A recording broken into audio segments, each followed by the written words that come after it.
Welcome to நிலா சமையல்.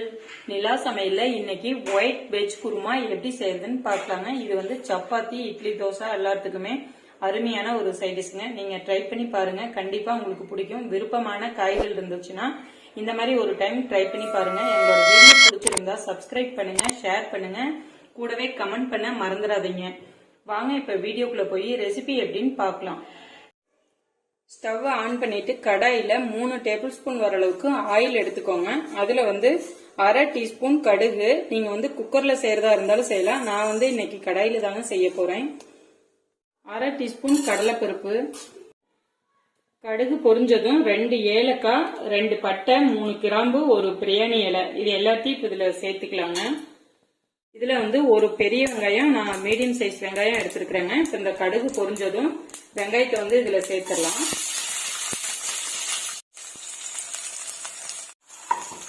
கருவேப்பிலை கொஞ்சம் எடுத்துக்கோங்க. இதுல வந்து ஒரு 2-3 நிமிஷம் இந்த ஆனியன் வந்து நல்லா செவந்து வர அளவுக்கு வதக்கி விட்டுக்கோங்க. ஒரே ஒரு கேரட் மட்டும் எடுத்துருக்கிறேங்க, கட் பண்ணி வச்சிருக்கிறேன். இப்ப இதை சேர்த்துடலாம். ஒரு உருளைக்கிழங்கு தோல் எடுத்துட்டு கட் பண்ணி வச்சிருக்கிறேங்க. இப்ப அதையும் இதுல சேர்த்துக்கலாம். பச்சை பட்டாணி ஒரு 1/4 கப்பு வர அளவுக்கு எடுத்துக்கோங்க. ஒரு 5-6 பீன்ஸ் வந்து எடுத்துட்டு கட் பண்ணி வச்சுக்கோங்க. கொஞ்சமா காலிஃபிளவர் வந்து நான் ஒரு 5-6 பீஸ் வர அளவுக்கு கட் பண்ணி எடுத்துக்கிறேங்க. இப்ப இதையும் இதுல சேர்த்துக்கலாம். இது எல்லாத்தையும் சேர்த்துட்டு நல்லா வதக்கி விட்டுக்கலாங்க. இதுல வந்து ஒரு டேபிள் ஸ்பூன் வர அளவுக்கு இஞ்சி பூண்டு பேஸ்ட் எடுத்துக்கோங்க. சின்னதா ஒரு தக்காளி கட் பண்ணி வச்சிருக்கிறேங்க. இப்ப இந்த தக்காளியும் சேர்த்துட்டு நல்லா வதக்கிக்கலாம். காய் வதங்குற அளவுக்கு மட்டும் சால்ட் இது கூட எடுத்துக்கோங்க. பாருங்க, இந்த மாதிரி ஓரளவு காய் வந்து வதங்கி வந்த உடனே இதுல கொஞ்சமா நம்ம வந்து இப்ப தண்ணி சேர்த்துக்கலாங்க. நீங்க மசாலா வந்து இதுல நான் எதுவும் சேர்க்கலீங்க, ஒயிட் குருமாங்கிறதுனால நான் மசாலா பொடி எதுவுமே சேர்க்கல. இப்ப வந்து இந்த காய்க்கு வந்து கொஞ்சமா தண்ணி ஊத்திக்கலாம். வந்து மூழ்கிற அளவுக்கு தண்ணி சேர்த்துக்கோங்க. இப்ப இது ஒரு 10 நிமிஷம் நல்லா அந்த வெஜிடபிள் எல்லாம் வேகிற வரைக்கும் ஒரு லிட் வச்சு க்ளோஸ் பண்ணிட்டு நல்லா வேக வச்சுக்கோங்க. இப்ப இதுல வந்து ஒரு 1/4 மூடி தேங்காய் எடுத்துக்கோங்க. நான் கட் பண்ணி தான் எடுத்துருக்கிறேங்க. துருவன தேங்காயா இருந்ததுன்னா ஒரு 3 டேபிள் ஸ்பூன் வர அளவுக்கு எடுத்துக்கோங்க. 3-4 போட்டீங்கன்னா கரெக்டா இருக்கும். இப்ப வந்து இந்த தேங்காயை வந்து ஒரு மிக்சி ஜார்ல எடுத்துக்கோங்க. 7 பீஸ் வந்து முந்திரி எடுத்துக்கோங்க. இது வந்து நல்லா உங்களுக்கு வந்து கிரேவி வந்து திக்னஸா கிடைக்கும். காரத்துக்குன்னு பாத்தீங்கன்னா 3 பச்சை மிளகாய் எடுத்துருக்கிறேங்க. இதை வந்து கிள்ளி போட்டுக்கலாம். ஏன்னா பெருசா இருக்கிறதுனால அப்படியே போட்டா அரைவிடாது.